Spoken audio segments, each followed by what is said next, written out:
Sweet. How's everybody tonight? Sweet. I'm just gonna open up a prayer and we're gonna get started. I have a fun message that a friend of mine helped me prepare, kind of. So, Jesus, we just thank you for this night. Holy Spirit, you're just welcome here. Father, I just thank you for this opportunity. I thank you for all that you're doing. God, you're just amazing. We just love you. We just give you thanks for everything. We thank you for our breath. We thank you for our lives. We're just so in love with you, God. I just thank you for this opportunity to come out here, God. I thank you for a new year and just new opportunities and just new friends and new everything, God. God, I just thank you that you're awesome. Amen. Amen. Like I said, I have a friend of mine who didn't mean to help me write this, but he did. It's my brother Drew. By a quote that he put on Facebook. And I told him I was going to use it. So I'm just going to start off with a little story.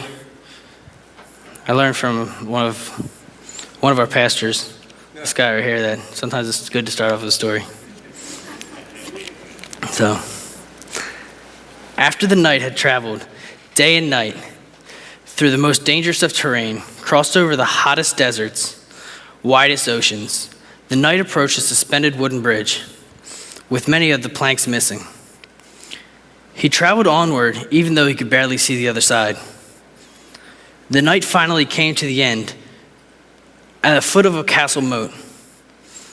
The bridge was down, and without notice, a monstrous beast came from the sky, landing in front of him. Quickly, the brave knight drew his sword from his scabbard. Upon his noble steed, he charged the dragon, leaping from the stallion, and with one strong thrust of his blade, he cut through the neck of the monster and watched as the head crashed into the ground with a victorious thud.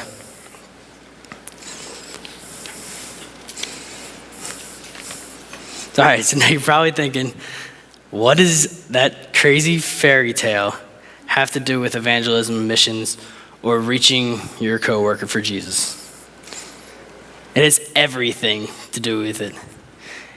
Everything, because we're on a mission. Like I said, my brother Drew, he put this quote up on Facebook, and I was blown away. It said, fairy tales don't exist, let me start that over. Fairy tales don't teach children that dragons exist. Children know that they exist. They teach children dragons can be killed. I want to read that again because it gives me chills when I say it. Fairy tales don't teach children that dragons exist. Children know they exist. They teach children dragons can be killed.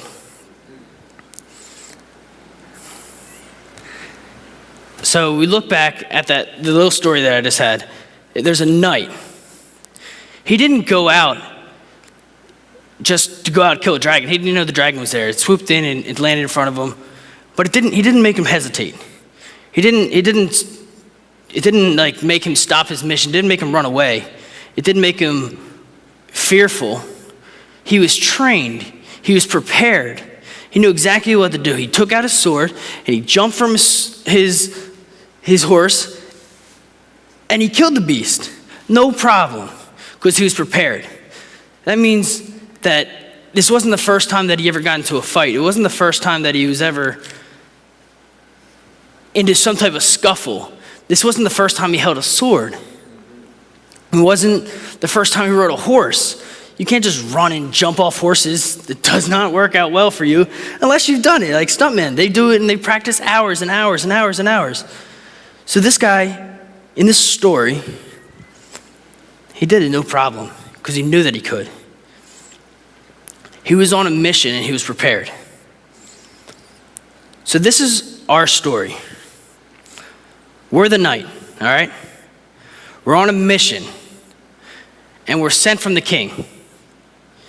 That's the reason that the knight has the authority to be able to kill a beast. Because he's wearing the king's emblem on his shield. He's wearing the king's ring. He's wearing who he is. He has maybe a letter or something with the king's seal on it. He knows who he is. The dragon's not going to change that. The beast isn't going to change that. Now, I haven't seen a real dragon in real life yet. I mean, no fire-breathing dragon has been in my path while I'm driving to work. But I love analogies. I love metaphors. I love things like this. I love wordplay. A dragon's anything. So, as you know, I love the word. So I'm gonna jump over real quick to Luke 16:10, and then we're gonna talk about somebody else's dragon in the Bible.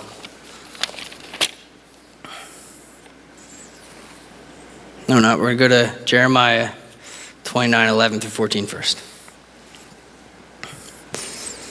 For I know the plans I have for you, says the Lord.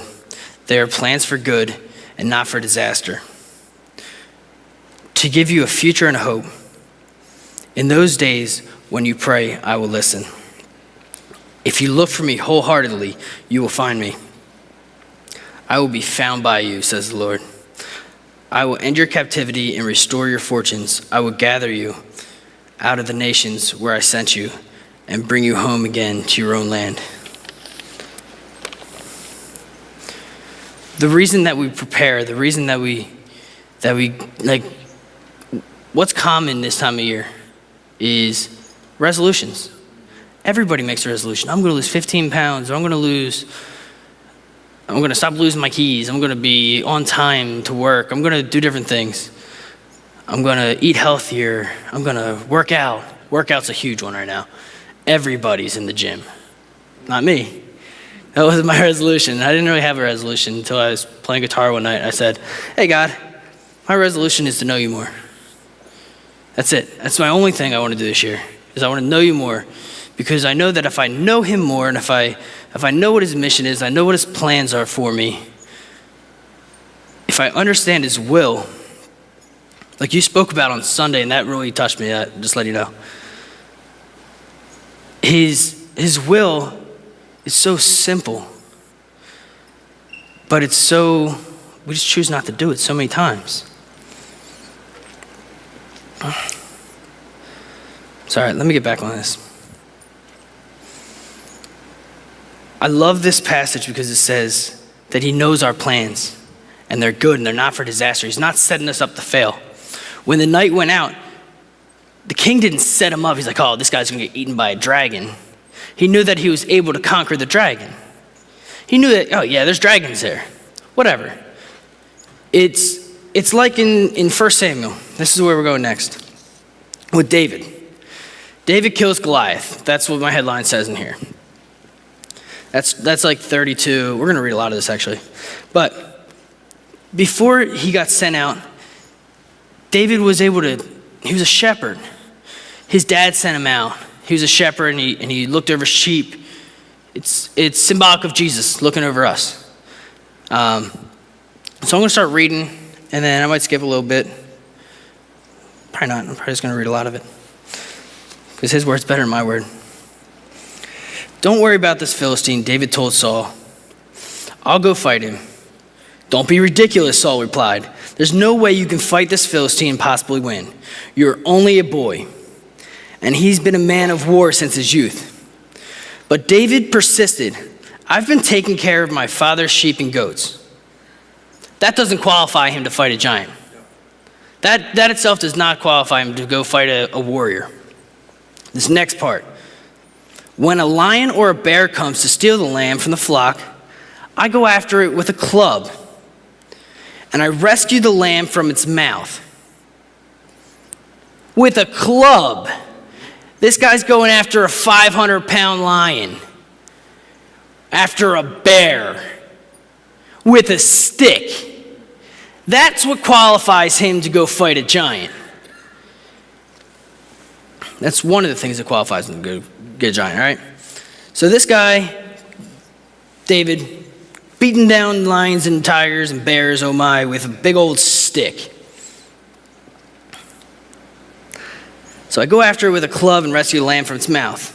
If the animal turns on me, I catch it by the jaw, and I club it to death. I've done this to both lions with an S and bears with an S.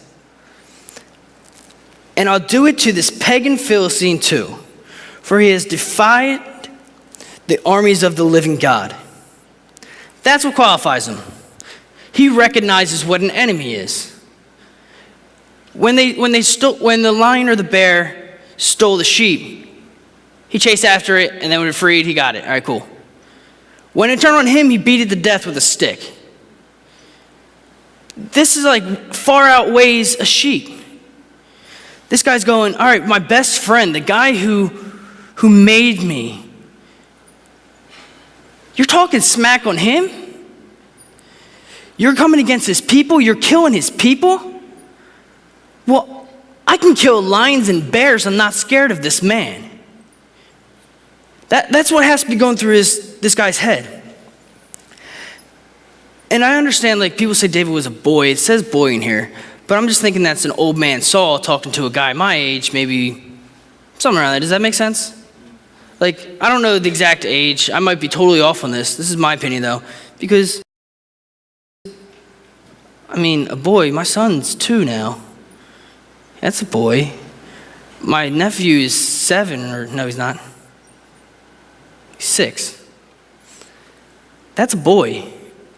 He's not beating to death a lion or a bear. This is like a strong guy with a stick. So let's continue reading. Saul finally consented. All right, go ahead, he said, and may the Lord be with you. Then Saul gave David his own armor, his bronze helmet. We know that part. He didn't like it. David wasn't ready for that. So I'm going to skip down just a little bit. I can't go in these, he says. He protested to Saul. I'm not used to them. So David took them off. He picked up 5 smooth stones from the stream and put them into his shepherd's bag. Then, armed with only his shepherd's staff and sling, he started across the valley to fight the Philistine. Now, do you see the comparison of the story and David? He got off of this path, like he got off the bridge, and he's right at the castle, so he knows where he needs to be at. And this dragon's in front of him, and it doesn't stop him at all. Goliath walked out towards David, and his shield bearer ahead of him. So this is David on 2 people, 2 guys, sneering contempt at his ruddy-faced boy. Am I a dog, he roared at David, that you come with me with a stick? And he cursed David by the names of his gods. Come over here and I will feed give your flesh to the birds and the wild animals, Goliath yelled. David replied to the Philistine, you come to meet me with a sword, spear, and javelin, but I have come to you in the name of the Lord of heaven's armies, the God of the armies of Israel, whom you have defied. Today the Lord will conquer you, and I will kill you and cut off your head. And when I give the dead bodies of your men to the birds and wild animals, you see that? He turned it around on him. I love that. And the whole world will know that there is a God in Israel. And everyone assembled here will know that the Lord rescues his people, but not with the sword and spear. This is the Lord's battle, and he will give you to us. As Goliath moved closer to attack, David ran. David didn't jog. David didn't walk. David didn't stand still and wait for him. As Goliath moved closer to attack, David quickly ran out to meet him, reaching into his shepherd's bag and taking out a stone. 1 stone, a rock. He hurled it with his sling and hit the Philistine in the forehead. The stone sank in, and Goliath stumbled and fell face down on the ground. So David triumphed over the Philistine with only a sling and a stone, for he had no sword. Then David ran over and pulled Goliath's sword from its sheath. David used it to kill him and cut off his head.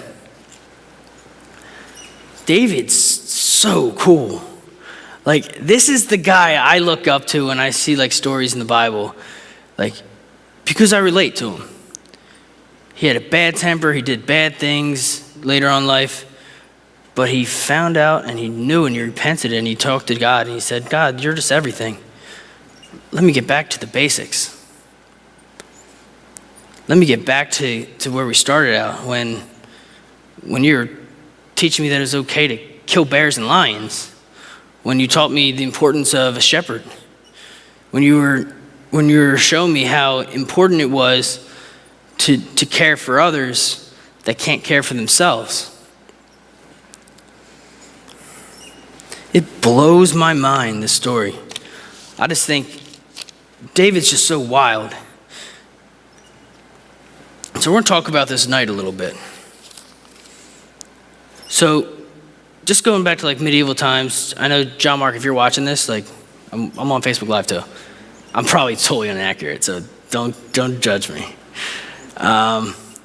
So like, think about it. A training of a knight, there's probably things of strength, wit, technical fighting, horse riding.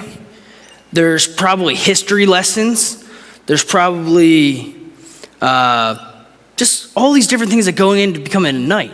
You have to be born. You have to be part of royalty or like of a certain, not just anybody can be a knight. You have to be noble. That's what it is. Or some were able to earn their nobility. But that was like a rare occasion. I just think about this and I go, man, we all want to kill dragons, but sometimes I want to kill a dragon, but I don't go out and I don't have the preparation for it. I don't put the time and the effort into it. I don't go into the thought of it. There's just so much more than just going out and swinging a piece of metal out. Because what if the dragon's prepared? What if this isn't the first time a dragon came up to a man? And the reality is there is a dragon. There's the devil, there's demons, there's things out there to get you. And the thing is, we got to have our sword and we have to be sent by the king. That's right.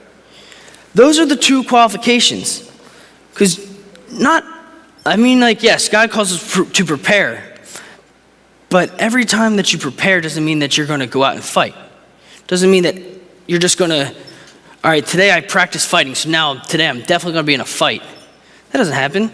How many people have taken martial arts or karate or something like that? It's like, all right, I just got done, got my black belt. I need to go in a fight. I need to go get a fight. That's not what they teach you in karate. They teach you self-discipline. They teach you so many things to it. It's beyond fighting. It's beyond what's seen on TV. It's beyond that. It's beyond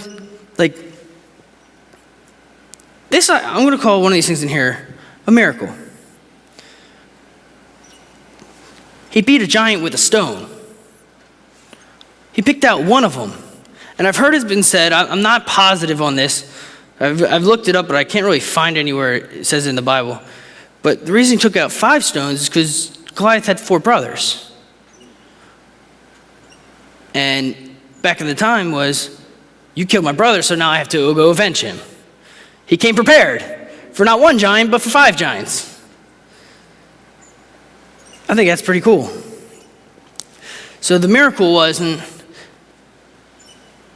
him, it was him charging at a giant or the dragon and saying, God, you got me.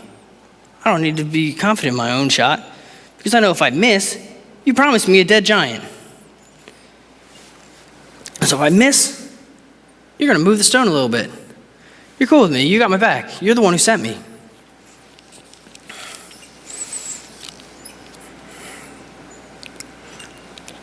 But what David had more than the knight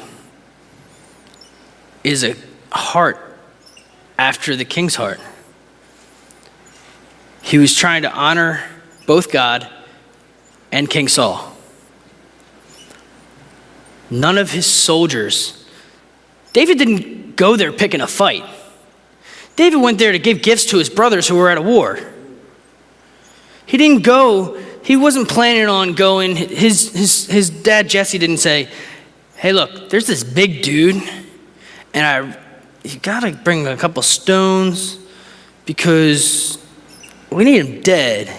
That's not what he said. He said, hey, look, bring your brothers some gifts because they're out at war.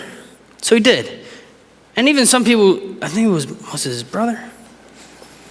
Someone said, like, why are you here? You're just here to see the battle, aren't you? And then he found out about Goliath. He's like, yo, I'm going to kill this guy. You can't talk about my God like this. You can't do it.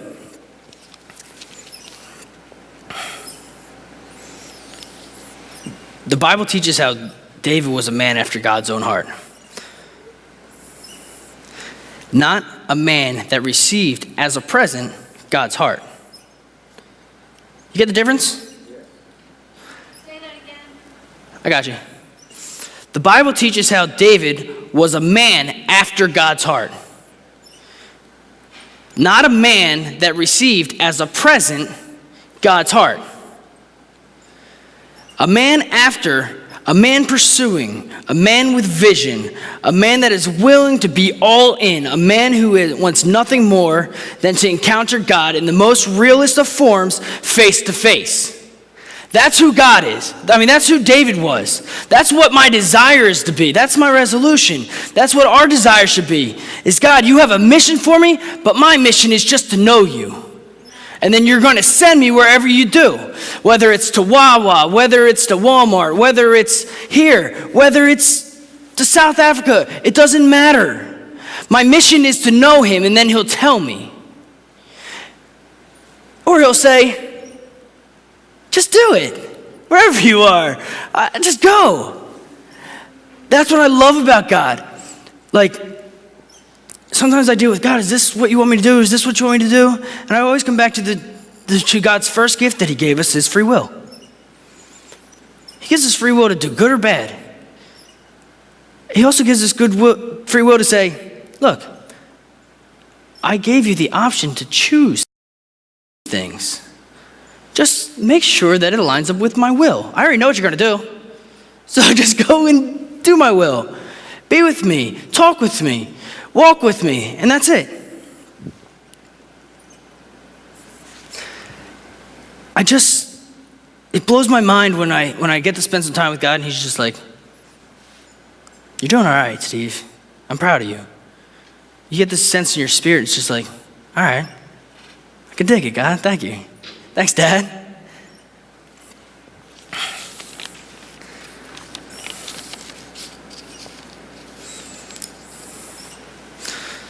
When I'm face to face with God, that's the only place where I can be who God intended me to be.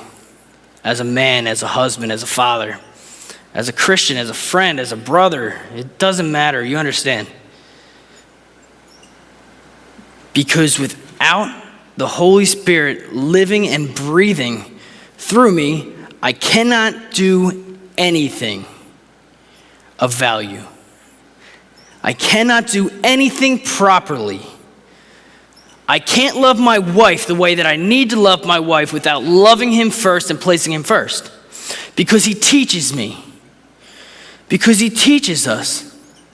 The only way possible to love God, to love your spouse in the best way possible is to be with him, to be one with him, to be in communication with him, to love him, to allow him to love on you. There's nothing more important than that for a marriage. That's what I found out. Like, I've been married, me and Ashley have been married almost 4 years in August. And I think that's the biggest thing I've ever learned is love God with everything so you can love her with everything. Amen. And it goes with your children. Because it trickles down. It's like a cause and effect. I love God, so I love my wife. I love my wife, so I love my children. I love my children, so I love their children. I don't have grandchildren yet. Casey's 2. Today, it's his birthday. Man, I love this. I just love God's word. I love writing things down that, like, you can see where my handwriting changes when I get excited when I'm writing. The night can do no thing in the king's name without knowing the king. You won't catch me up here teaching if I'm not living right at my home. You won't do it. I won't do it. If I'm struggling at my house, I'm not up here teaching. If I'm not loving my wife, I'm not teaching. I'm not coming up in here because this is not my first ministry. My first ministry is my home. It's my wife. It's my child. That's what it is first. Before traveling, before going to work, before teaching at church, it's my wife. And these are like the foundations of ministry. These are the foundations of missions. Because people do it all the time. They place the ministry and the things of ministry above their families, and then their families leave, or their families break up, or they're going to counseling because of, like, they're ready to get divorced, or crazy things happen. Instead of going to counseling when things are good, to get wise counsel and sit down with people that are awesome and sit before God and spend time with Him together as a family before you decide that you want to take on some type of ministry or you want to take on something outside of your home. Because that's the way it works. That's the way that it's supposed to work.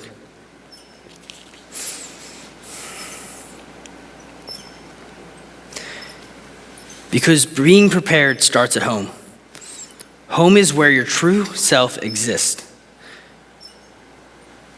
Family, your household should be your first ministry or mission field. Only then will you be able to be effective outside of your home.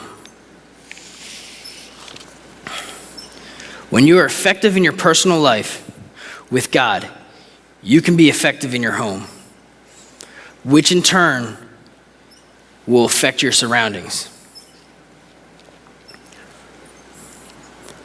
Does that make sense?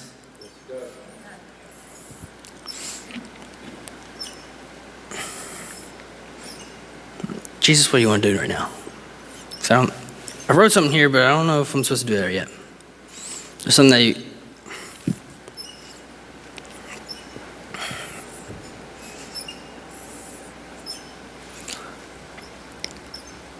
I love to travel. Like Sunday we went out to Browns Park. It was a great way to start the year. My wife said to me afterwards, she goes, it felt like we were on outreach again. It felt like we were like on the mission field. And it was great because it was in our backyard. I ran into people I knew. I ran into people that knew me from when most of you guys didn't know me. Like where I was and doing bad things. And the guy said, I didn't even recognize you. You're teaching, I didn't know you're about like the Bible and church life and stuff like that. And I was like, dude, I'm about it. I'm about more than the church life. I'm about who started the church, who the one who started the world. I said, that's who I'm about. I'm not about rules and regulations. I'm about being loved by the creator of the universe.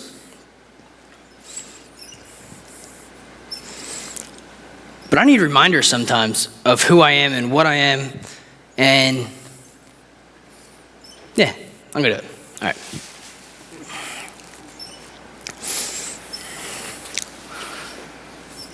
I have large tattoos. This is what I wasn't sure if I was going to talk about it or not. And they all mean something to me. This one right here is actually a knight cutting off a dragon's head. But this isn't a reminder of who I am. This is a prophetic word and a prophetic thing that I spoke out of my mouth and I had dedicated for my son. because that's who I know that he's going to be. He's going to be a dragon slayer. He's going to be able to conquer things like this. This one right here is a reminder for myself. And it says, ask of me and I will give you the nations for your inheritance and the ends of the earth for your possession. Psalms 2:8. And it's a world. And it's not necessarily the scripture that sticks out to me, but it's knowing that God's promises are real. God said, ask of me and I'll give you anything. If you ask me for the nations, I'll give them to you. So I did. I asked God multiple times. I said, God, I just want the nations. That's all I want. For Christmas, God, dear Santa Jesus, I want the nations. I want the world. That's what I want.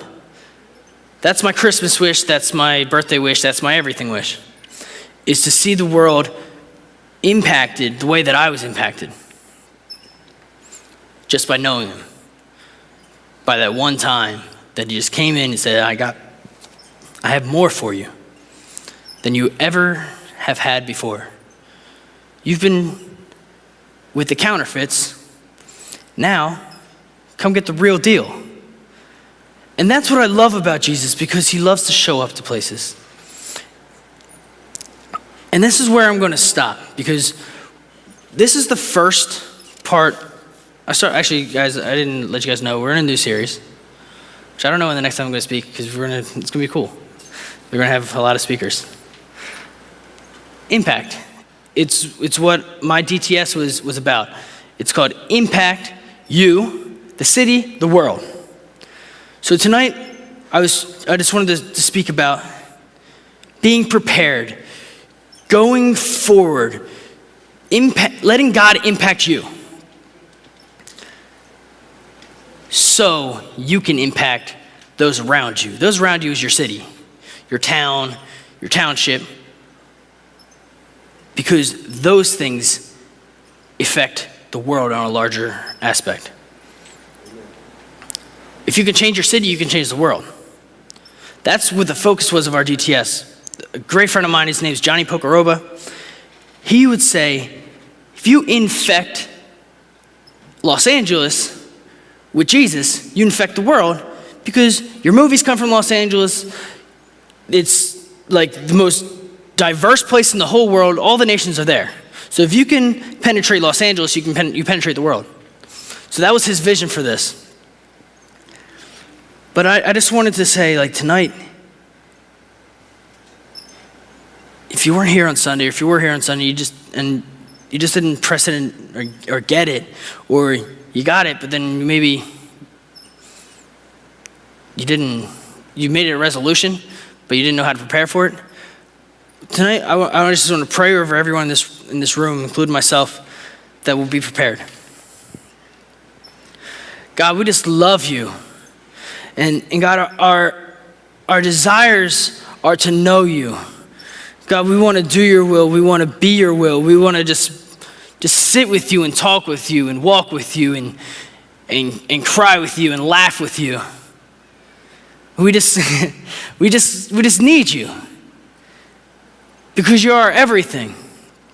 And God, right now in this room, I just ask that your spirit would just fall and touch people and infect people right now, that they would never be able to be the same, that they wouldn't walk the same, they wouldn't talk the same, they wouldn't be anything of the world as they used to be, but they would just be walking, talking examples of you, that you would walk with them, that it won't be a Wednesday night fix, but it would be, I brought a friend home forever and he never leaves me, and he gets to walk with me and talk with me all day and night and invade my dreams and and speak to me when I'm happy or I'm sad. It doesn't matter, God, because you're there. And God, we just love you. God, I'm so thankful, God, that you love me, that you set us apart, God, from this world. God, I'm so happy that we have a future with you, that we have a present with you. God, that you just love to be with us. I just love you, and I'm so thankful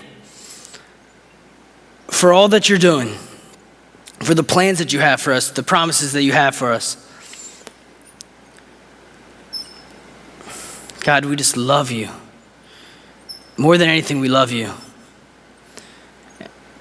And we just love to be loved by you. Amen.